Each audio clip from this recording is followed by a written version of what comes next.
systems engineering, server and database administration, data center management, 24/7 airline operations systems, and business systems management. Ms. Gunasekara is the first female engineer recruited to Sri Lankan Airlines IT systems.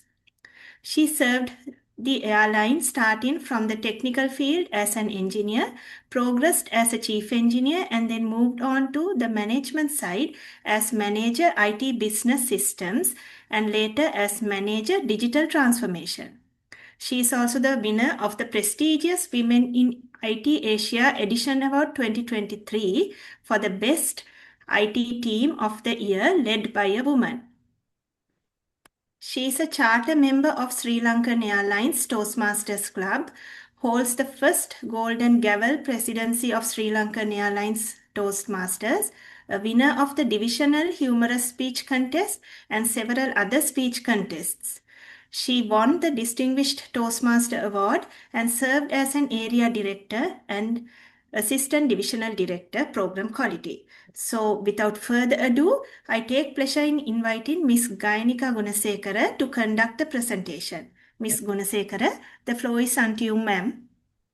And audience, if you have any questions, please direct them to the Q&A chat box, or if you could raise your hands after the Q&A session. Thank you. Thank you, Nimashi, for that wonderful introduction. And good evening to all of you. Hope I'm audible. Yes. Right. So I appreciate your interest in joining for this session on a busy weekday after office. So thank you for joining, and I'll make sure that I'll give value to your time for during this presentation. So as Nimashi said, feel free to drop any questions you have during my presentation to the chat, or else at the end you can raise your hand and ask questions. And my presentation would be 30 to 35 minutes. And during that time, I will share you information as requested. So let me share the presentation. Become an effective communicator and an inspiring leader. What is the meaning of effective communicator? We say effective communication is exchange of information, ideas, or emotions, where the receiving end understands the message as we exactly intend. So at that moment, we say our communication is effective. What do we mean by inspiring leader? Inspiring leader is a person who has a passion to get the full potential of his or her team, and then work with the team with a defined strategy, with empathy, who values respect and integrity, and always open to get feedback. Now I ask you a question. Are you an effective communicator and an inspiring leader? Yes or no? Whether your answer is yes or no, I'll assure after these 30 minutes, you will get a clear insight for you to action upon. Let's go through the agenda for the day. I'll brief you about Toastmasters International and its core values, then about the Speechcraft program, and the most importantly, Toastmasters learning experience, which we call Pathways, and what benefits you will gain if you become a Speechcrafter or a Toastmaster. Toastmasters. What do you know about Toastmasters? Normally, people say it's a place where people give public speeches and train for how to speak in front of an audience. Yes, there's more to that. Toastmasters International is a non-profit educational organization, and it empowers people to become effective communicators and leaders. Most of us are afraid to speak in front of an audience. When we say communication, it can be one-to-one, one-to-two, one-to-many, or one to a large gathering. Especially leaders need to have the confidence and ability to speak to a large gathering. What happens? Why are we afraid so much to speak in a gathering? Because we are afraid that we will go blank. We'll forget what we are going to speak. Also, we are afraid that people will judge us from how we present ourselves and how we talk in front of them. So that's the main reason for us to have that fear with us. But with Toastmasters, you can get rid of this fear. Toastmasters was established in 1924 in USA by Ralph Smedley. He thought at that time the young crowd need to know how to make a speech, how to run a meeting, how to work in a committee. So to cater all these requirements, he formed a Toastmasters Club at a very low scale. But now, if you take at present, it's spread across the globe, across 148 countries, 14,200 clubs and more than 270,000 members. So you can see what a network it is. If you take Sri Lanka, we have 150 plus clubs in Sri Lanka. An entity which was established in 1924, how is it existing for more than a century? It's because of Toastmasters' core values. We call it RISE: respect, integrity, service, and excellence. In a Toastmasters club, we respect each other, we respect each other's opinion, and we all believe that whatever the feedback we get, and it is for our own improvement, but we don't criticize it, and we live by respecting each other. Then integrity. This is very important because honesty and trustworthiness plays a major role. And we have the courage to acknowledge our mistakes and always strive to do the right thing, which is very important. Then in Toastmasters clubs, we have an executive committee who will drive the club towards its goals. As well, in Toastmasters meeting, we have a team who will work throughout that meeting session. They have defined guidelines and responsibilities. So we have to provide that service as it is for the benefit of everyone. So always we value high level of service.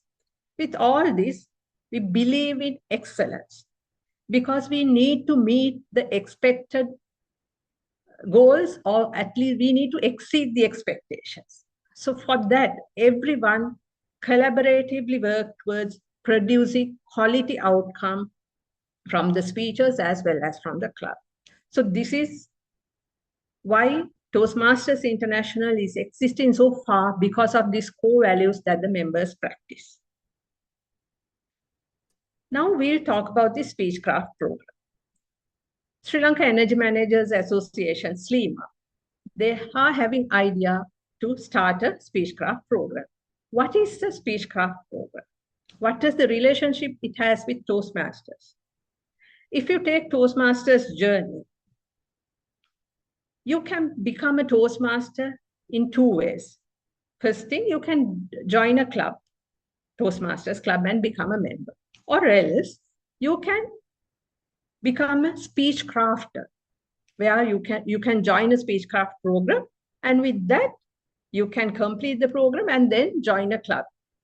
So that is why I say Speechcraft program covers the basically focus on the effective communication side of Toastmasters. It has a leadership to some extent, but if you take the Toastmasters education part, leadership is of highest priority. So if we consider the structure of speech crafters, it covers main basic aspects of communication, and you need to have 1 or 2 coordinators, and you need to have at least 20 speech crafters. Then only you can play the roles, and then it would be more effective. Then there would be 4, 6, or 8 sessions in a program, and each session would be 1 to 2 hours. Then the interesting part. In a Speechcraft meeting, you have meeting roles, projects, and educational sessions. Meeting roles, because to conduct a meeting, you need to have different people like Toastmaster of the day, our counter, evaluators, grammarian, timers. So there are different roles, and you learn how to do those. And projects mean the speeches that you need to do. And educational sessions are where Toastmasters Club would bring down experts from other areas, so that there would be about 30 to 40-minute sessions where you will get knowledge and their expertise. And active participation is a must if you want to get the best out of speechcraft. As they say, if you want to learn to swim, you have to get into the pool. You can't do it. So active participation is a must. Then the most important one, mentoring and evaluations. For each speechcraft member, a mentor will be assigned, a senior person. So he or she can guide the new person with the required outlines and give a briefing. So during this program, a mentor would look after that member. And the evaluations. Evaluations are where each speech is evaluated by an evaluator, where throughout the speech, he will listen and give a feedback. This feedback is very important for anyone to improve. So those are the main structure. If we consider these are the components of the main structure of speechcrafters. Then what will be covered in a speechcraft program? First thing is, it will teach you how to organize a speech. For example, if you are asked to do a speech and you have to select a topic, best thing is to select a topic which you are comfortable with. So once you select that topic, you will be bombarded with a lot of thoughts. But you have a time, say 5 to 7 minutes for the speech. Then you can't describe 20 points during that 5 to 7 minutes time. So you have to identify what are the main points I need to present. So for example, you can select about 4 points, 3 to 4 points, and write down your speech. When we say organized speech, you have to have a attention-grabbing opening. Otherwise, the audience won't feel like listening to you. Once you have their attention, then you can proceed with your content. Then you have to have a proper closure for your speech, where you will be emphasizing the message you want to give, and then recipients will understand what you said so far. You have to get to the point other than going around the bush in your speech. You will be taught how to structure your speech. And of course, you have to, once you prepare it, you have to practice. If you don't practice prior to delivering a speech, then that means you are going to fail. So it's very important that you practice as well. Then the best part, controlling nervousness. It's natural that anyone can get this nervousness. Everyone has this to different levels. What speechcraft program teaches you is to convert this nervous energy into a productive energy throughout your speech. Because nervousness shows that you have the eagerness to do this speech. So we teach you how to convert this into a productive energy, which is very useful for you to be confident in front of an audience. Now, if you just stay straight and deliver a speech, you can't pass the exact message to the audience. For that, you need to use gestures, that is body movements. Your facial expressions, your hand gestures, or the way you walk on the stage, or how you stand, all that comes under gestures. So with that, you emphasize or elaborate your message when you're speaking. Next one, vocal variety. If I go on speaking like this in the same volume, same pace, same tone, same pitch, do you feel like listening to it? No, you have to change your voice. You have to vary your voice to get the attention of the audience. When you talk with high volume, you get the attention. And when you want to emphasize a fact, you can do it with a low volume while in a slow manner, emphasizing the fact so that it will easily get into the mind of the audience. So there are a lot of other arts that you have to practice with vocal variety. Coming into digital meetings and use of technology. During last couple of years, we all had to get used to this. But still, some of us are not familiar with that. Sometimes when they are doing an online meeting, people sometimes stay like this and then deliver a speech. Then it's very inconvenient for the receiving person, because even though it is online, you are entering into the personal space of the audience. So we have to consider those things. Some people just look into the keyboard or look down and then do a presentation. Then even though you physically can't see others, you have to look into the camera as much as possible, so that the audience will see you as you are looking at them. So that sort of tiny things you will learn. Then the important part, recover when things go wrong. Anything can happen during your speech. Say you were speaking about 4 points, and after the second point, you forget the third one. Then you can't just stand still. You will be learning how to tactfully speak about the fourth point, and in the meantime, your mind will work and get back the second point. So you will know how to plug in the second point and do the speech, and the audience wouldn't know that you forget it. What happens right now is, if we forget anything, we just say, sorry, I can't remember. No, you don't have to do that. You will be taught how to recover when things go wrong. So those are the main contents that would be covered with the Speechcraft program.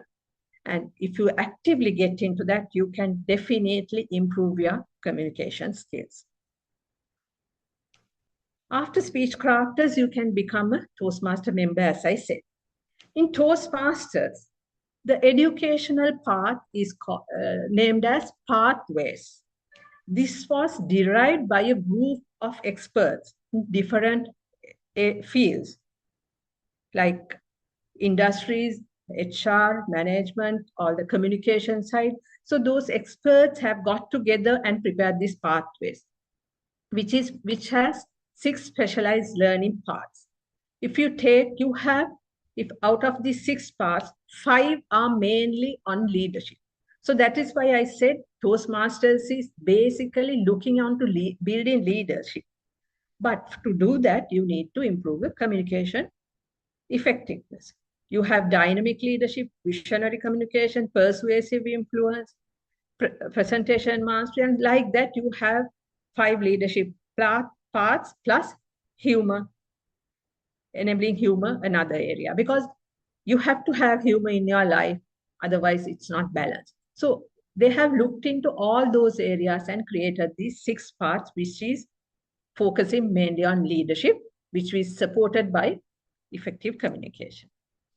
And it means more than 300 unique skill sets. Yes, more than 300 unique skill sets. I'm sure you cannot get it from any other program. Then everything is online, so it's easy for members to access it and work on that. Their track records are kept, and all these skill sets are real world transferable, because that is what we need now. What the new generation, new working force needs that, and this is available on in different languages as well. So this is just a glimpse of what Pathways is. All right, now we are moving on to the most interesting part. Benefits that you can get as a Toastmaster. What is there in it for me? That's the normal question anyone would ask. There are 8 benefits mainly. For each one, there are a lot of examples, but I will take 1 or 2 and describe to you how it would be beneficial for you. Develop critical thinking skills. When you're asked to do a presentation or when you're asked to do a speech, you have to critically think, what am I going to say? Which point should I highlight? For example, if you're going to give a project update, a detailed one, then you should see how you can do. At the very beginning, you should not talk about the negatives and all that. First, you have to show what the benefits of the project, like that. Then the risk foreseen, like that. You can critically think and structure your speech. After that, you can prepare it as you have learned at Speechcrafters, and then practice as much as you can. So this critical thinking is useful even when you're writing an email, anything, it is important. Then time management. In your office, do you all start a meeting on time and end on time? Do you all have an agenda for each and every meeting? Or else you all get together, discuss, have refreshments, and that's it. Because there are places like that. But in Toastmasters, we have a defined agenda, start time, end time, and each event has a given time. So this punctuality plays a major role for Toastmasters, and once you learn it for your professional life, it's very important. For example, if you are given a speech, if you're given a chance to deliver a speech at a forum for 5 minutes, what happens in Sri Lanka? In our Sri Lankan culture, we think, though I'm given 5 minutes, if I go up to 10, 15 minutes, then people will think, oh, he's very knowledgeable. And then you can go on speaking. But that's not the thing. That is very unprofessional. If you are given 5 minutes, plan your speech for 5 minutes and then finish it in classy manner. So that you learn these things at Toastmasters. In communication, we think communication is just speaking only. No, listening plays a major part in communication. In Toastmasters, we have a role called our counter. During a meeting, our counter has to listen to the entire meeting and find how many R's, like when you don't have words, when words are not coming out, you just say, and so like that, you stammer. So our counter has to listen throughout and then report the people who have used any R's or any connective words like that. So with that, our counter develops the listening skills. Then the evaluator also has to listen throughout to the speech. So he or she also will improve listening skills. Like that, we all improve this sort of listening skills, which is very important because in today's world, people listen just to ask a question back. We won't listen to understand what the other one is saying. So this is very important. When you master on the listening, it's very useful for your day-to-day life. Then comes the presentations. As engineers or in today's work environments, you may have to do presentations sometimes day in, day out. What happens for the technical guys is we want to put much information into the slides. We put all the text, then you put tiny diagrams to show your technical knowledge. And the nicest part is you ask from the audience, and you say to the audience, I'm not sure whether the slide is clear for you. Don't you? We do that. Those are the areas we have to improve. If we are putting a diagram, and if you can't at least zoom it and show, don't put that diagram because we are lazy to draw it again. So we just copy and paste and put it. No, you have to have, if you're putting a diagram, that should be clear for everyone. And also, don't bombard your slides with text. Because for example, if for a research or a thesis presentation, that would be okay because you need to show the technical part very well. But in corporate environment, being a technical person, you should develop the skill of doing a technical presentation for non-technical audience. This is the most thing that we have to do. Frequently, we have to do that. Sometimes the CEO or the senior managers, they may not have that technical knowledge.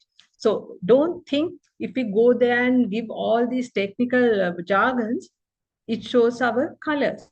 No, you have to develop the art of transforming those technical stuff to a level that it could be understood by anyone in the audience. So you have to think about those things. Plus, another common mistake we do is, say you are given 10 minutes for the presentation. As 10 minutes or 12 minutes reaches, you are saying, I have a couple of more slides, but due to time limitation, I'll stop from here. It shows that we are not prepared. If I'm doing a presentation and if I'm saying I have few more slides after the time given to me, that means I have not planned, I have not prepared. So we should not say, even it happens to you, you should not say, you should gradually, with proper tactics, you should finish the presentation. So there are a lot of other things that we do which is very ineffective. In a club, we have members. If it is a corporate club, we have members from different divisions. If it is a community club, we have members from different organizations, different family backgrounds. And going forward, we say in Toastmasters area, we have another set of Toastmasters club, then division level, some more, then going up to the international level. Lot of clubs are there. So when you engage with those members, then you will see people with different educational background, different social backgrounds, different cultural backgrounds. So building a rapport with them is really interesting. And that sort of huge network helps you in professional requirements as well. Next one is very interesting. Speak without practice. At the first point, I said you have to critically think, structure your speech, and you have to prepare and practice prior to delivering a message. But here we say speak without practice. In an office environment, how many times you had to speak without practice? In a management meeting, CEO directly asks from you, give me a quick update on the last project. At that point, you can't start thinking and get organizing your ideas. You have to give a crisp and clear update as soon as you are asked. For that, you need to develop a framework in your mind. Because if you are giving an update in that of high level forum, you have to have clarity, and you have to identify the most important things and quickly say those things. If they ask for further details, then only go into details. On the other hand, if you are giving an update to your team or your project team or your department team, then you can go into more details, and there the framework is different. So you have to have different set of frameworks as well as for different audiences and scenarios. So you can develop that sort of frameworks within your mind. Then anytime, if anyone asks for an update or any suggestion from you, even to give a suggestion, you have a proper structure. Otherwise, you'll be dragging and speaking all the unwanted stuff.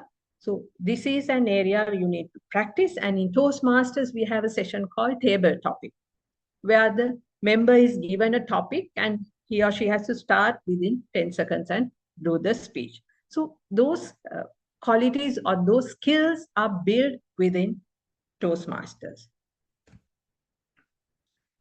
Then come the feedback. Are you comfortable with getting feedback from others on what you do? As we go high up in the hierarchy, sometimes we don't like that. When another person, say if I do a presentation and a junior person comes to me and says, your presentation was good, but the last 3 slides, we didn't understand what you were saying. How would I feel? I would think that was technical. This guy is new. He doesn't understand this technical stuff. Isn't it? Most of the people think like that. That's not the way. You have to have an open mind to get others' feedback. Toastmasters teach us this. You get evaluation for each and every speech you do. You get evaluation for each and every role you play. So you know what you have done in a proper manner or what you have lacked there or what you have to improve. So that open mind is really important in your professional life to get the feedback and implement those. For example, if you are doing a year-end appraisal of one of your subordinates, say that guy didn't meet anything last year to your expectations, before he come and sit down for the appraisal, you start bombarding or saying him, you haven't done this, you didn't do this, this was not up to expectation, I am not really dissatisfied with your work. No, don't start with negative things. In human behavior, when you start with negative things, then we usually cut down our input channels. Because he thinks, oh, he's saying negative things, I don't want to hear. But if you start with something good, say, that person must have done something good, no? So you couldn't say you did this well, And gradually you move on to the things that he or she hasn't done. At that point, when you say something good, all the input channels are open, so he's ready to listen to what you say. So that tactic is very useful when you're doing evaluations in your office environment. Develop leadership skills. When you consider all these other 7 benefits, with these, without your knowledge, you develop leadership skills. When you critically think and when you establish relationships and when you listen to others with empathy and when you know how to present things, with all that, those ingredients create a background for a proper leader, for an inspirational leader. These things coupled up and the leader is built within you. There are leadership workshops, which we all go 1 day, 2 days, sometimes 4, 5 days.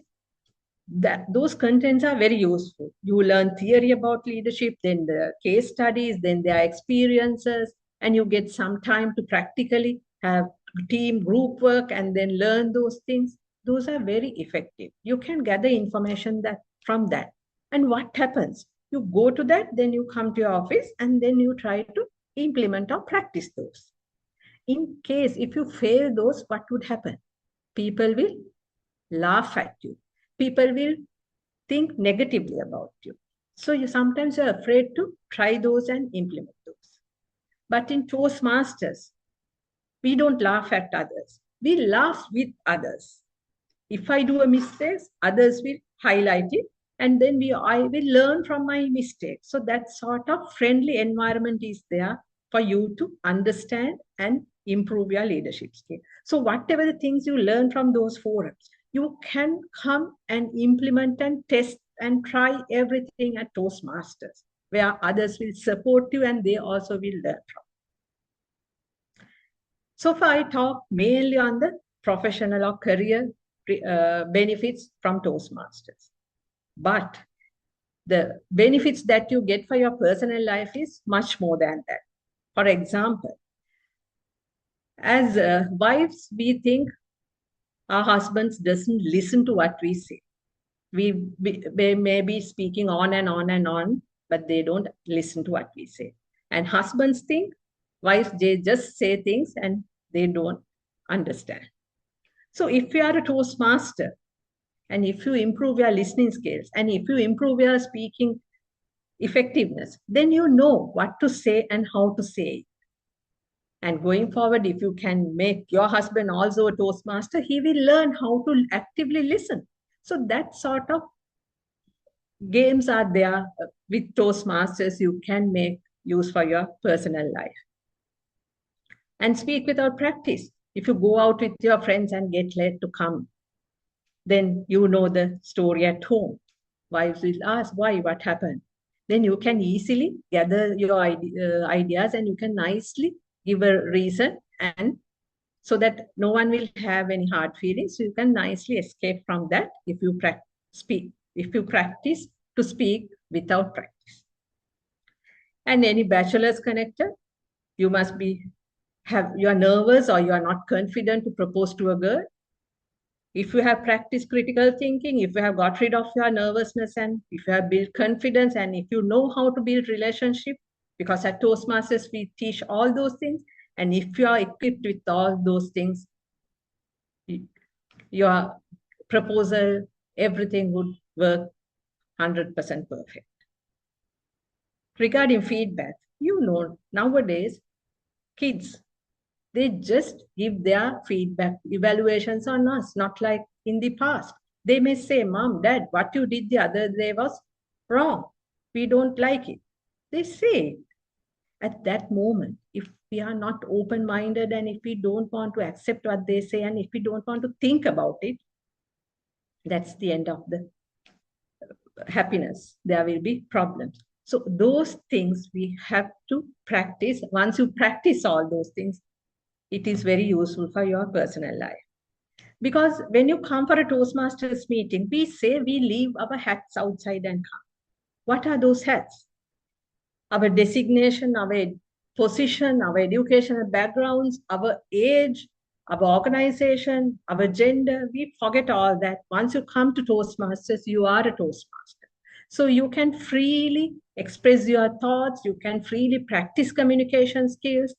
You don't have to be afraid because everyone is very supportive. Everyone respects each other.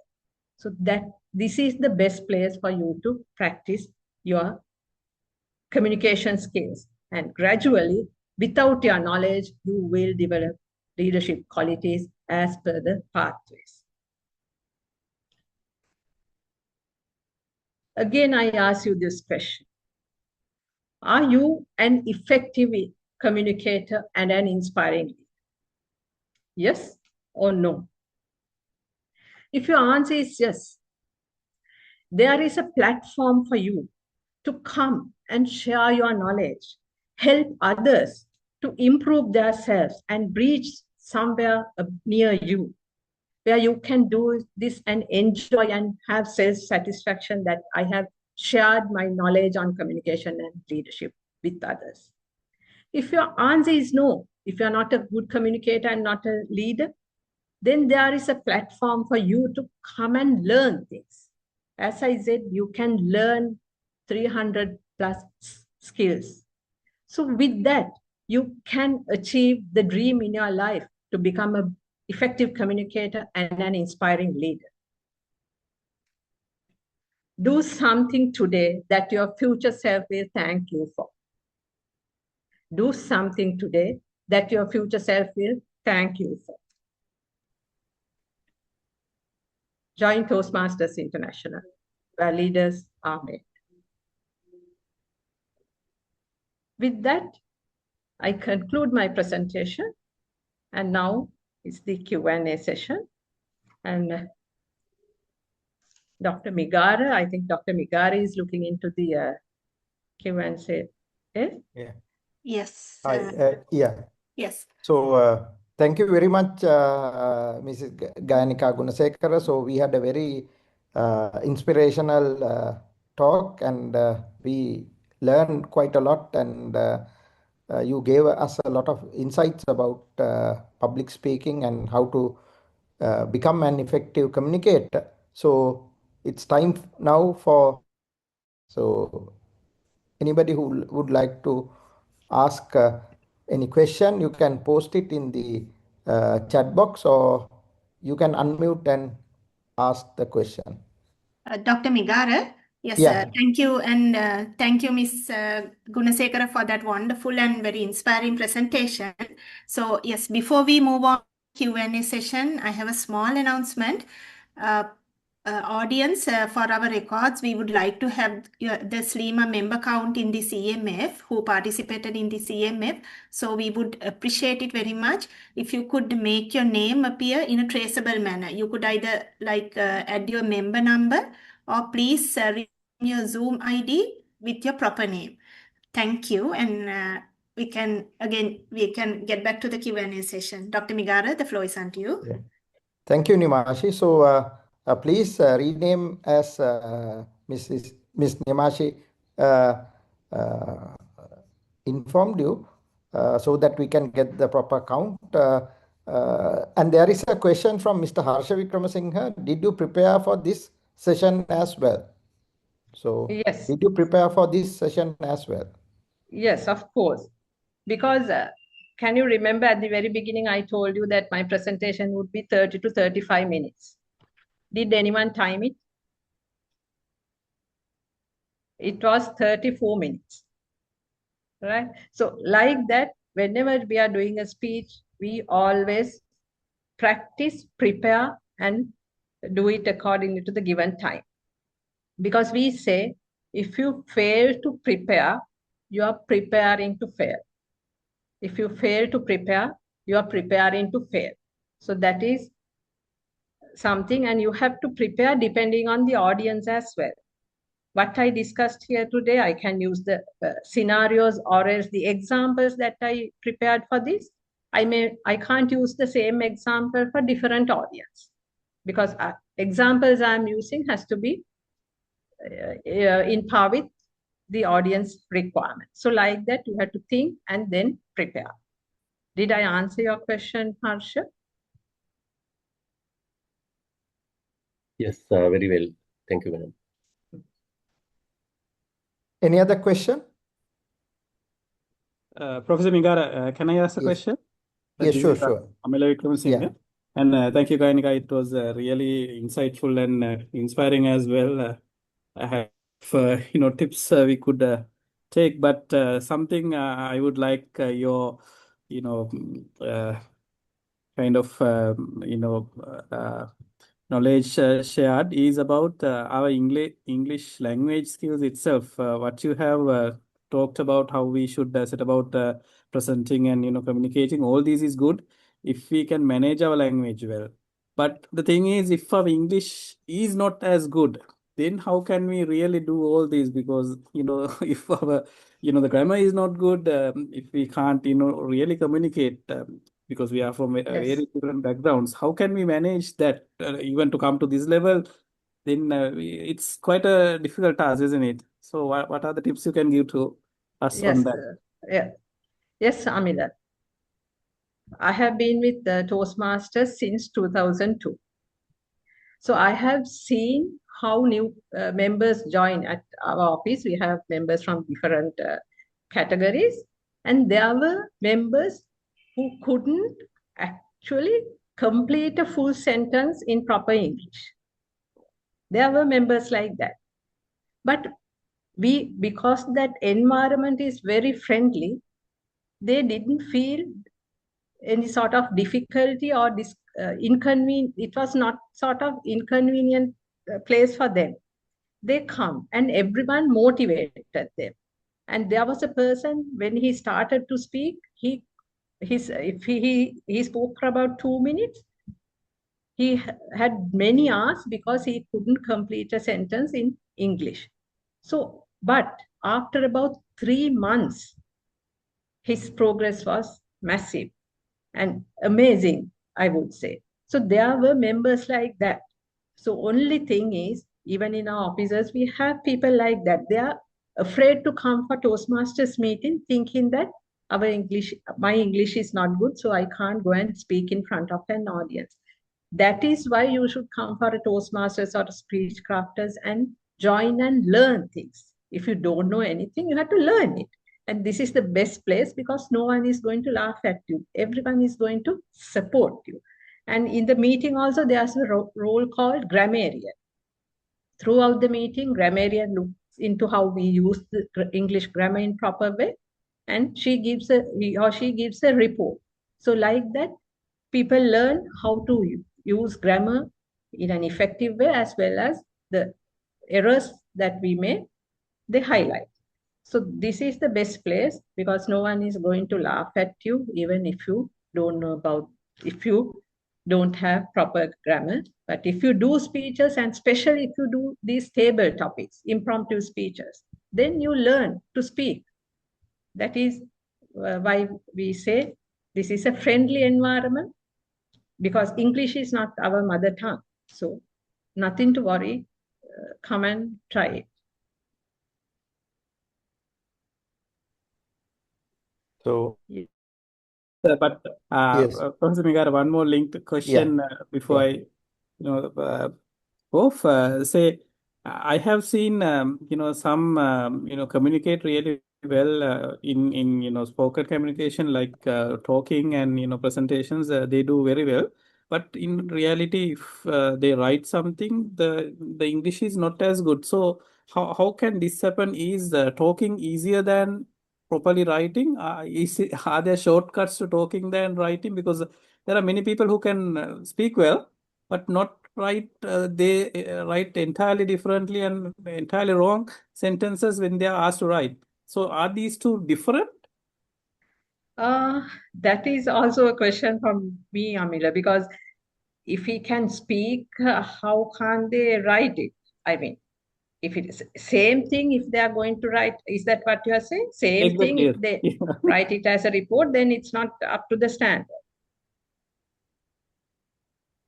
Is that what you meant? Exactly, yes. How, because I'm wondering whether scientifically these are, two different, streams where, if you are not Yeah. good at your English, still you can manage your communication better, like speaking better. Yes, because in speaking you can somehow use small sentences and manage it, but when you are going to write in a professional manner, then there would be a problem. That happens, yes. But on the other way around, normally what we say is if you are doing a speech, it's better to write your speech and then you can see your grammar mistakes, how the flow and how you can reduce further sentences, how you can improve that. So we say if you're doing a speech at the initial stages, it's better to write the speech and then improve it. But that other part, as you said, people who can speak well, but they can't write, I think I also have a question on that. Thank you, Gayanika. There are two questions. In fact, first I'll go for Mrs. Nivashi's question, and she's asking what is the best age to start developing the skills of effective communication? Should we preferably start as children, or can we start at any age? Yes, even for children, Toastmasters, there's a special club called Gavel Clubs. That is, again, it runs as similar to the same format of Toastmasters. Toastmasters have introduced it for schools. For schools, especially from, I think, from grade 6 onwards, they have that. Because if you want to become a Toastmaster member, you have to be an adult. Above 18 only you can become a Toastmaster. But for schools, they have these Gavel clubs. From about grade 5, 6 upwards, there are Gavel clubs in school. So children, they do the same procedure as the Toastmasters. And it's very interesting because they have competition, speech competitions, and the way they speak and the way they share their ideas, that's amazing because they have developed with that. Mr. Harsha wants to ask a question. So, yes, it's a bit of a controversial topic. Now, I worked for the government for a very long period, and many government, I mean, political leaders in the country, from the deputy ministers to heads of states, they depend heavily on us, the officials, to write their speeches if it is one of the functions in our sector. But with the election of the present government, we didn't get any such request from the leadership. So, as a speech crafter, I'm asking you, do you detect something? Did they, I mean, the dependence on officials and independence from the officials? Which, I mean, performance-wise, do you feel the difference between the present Yes, government and the previous governments? that of course we haven't, because in our sector we haven't felt that, because even in our environment, in our organizations, we never, our higher management, they never ask others to write speeches. If they are to do a speech, they will do the structure, and if they want to get further information only, they will reach the relevant teams. But if you ask someone to write a speech for you, if you take from for personal end, if you ask someone to write a speech for you, that means you are not an effective communicator. That's my belief. Because if I'm to give my message out, I should have the courage and I should have the ideas to write it. I can write my speech and give it to someone else and then get that person's feedback. That we do at Toastmasters as well. If I'm doing a speech, I give it to my mentor, and mentor will go through it and give me certain ideas.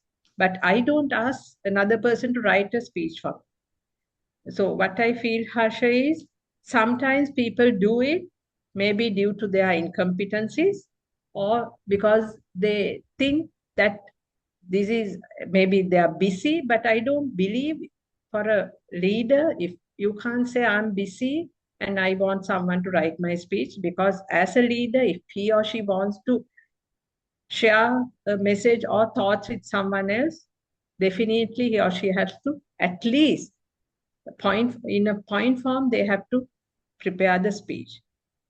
That's my belief. And I haven't personally encountered this sort of, because maybe you are in government sector, you must have experience, but we haven't. Was that? Yeah, you are from the luckier sections of the community. We encounter these kind of things all the time. Thank you for the clarification.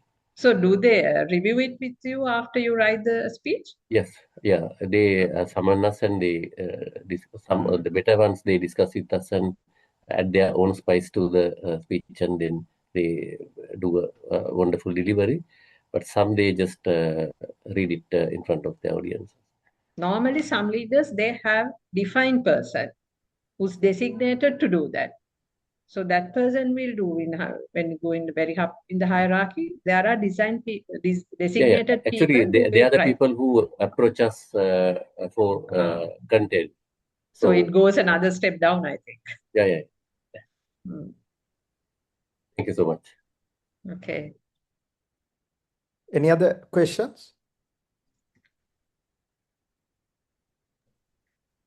And there's one more thing I forgot to share, that if you have seen in now online, you have different AI tools and apps and websites where you can write a speech, or you can even do a speech and upload, and it will give you feedback. Your body language was like that, your pitch, your volume, you have to change it, and your sentence, you have to change it like that. So you can get good inputs from those apps and websites as well. But the main point is, it's totally different the way I deliver a speech in front of a camera just for that purpose when there's no one around, compared to when you deliver a speech in a forum. Because when you're delivering a speech at a forum, you get the nervousness, you get the butterflies in your stomach. So then the way you deliver is totally different from the way you deliver it alone. So all those tools are useful for you to structure your speeches and get inputs. But the delivery part, there's no such place, because you have to go to a place where there are people who will listen to you, where you can deliver your speech to a physical gathering. So that is an area that some people ask. There are a lot of tools, so why do you have to join Toastmasters or speech crafters? Tools are good for you to get an idea and correct yourself, but the delivery part, there's no place you can compare it with. So with this, I would like to know whether there are any questions, because maybe this might be the last question. So I think there are no questions. In fact, today's topic was becoming an effective communicator and an inspiring leader. And Mrs. Gayanika Gunasekara, who is from the Sri Lankan Airlines Toastmasters Club, gave a very inspirational talk. I think I also personally learned quite a lot of tips, and I'm sure that joining the Toastmasters International will definitely, if somebody is interested in improving their communication skills, I think that this is one of the best options available. So, Mrs. Gunasekara, thank you very much for sparing your time with us, and it was a very interesting talk. So thank you very much, and I would like to also thank Nimashi for organizing this session, and also finally those who participated in this energy management forum today amidst your busy. Thank you very much, everyone, and hope to see you once again. Thank you very much, and good night. Thank you. Good night. Thank you. Good Thanks night. a lot. Right. Thank you, Lo. Thank you. Bye.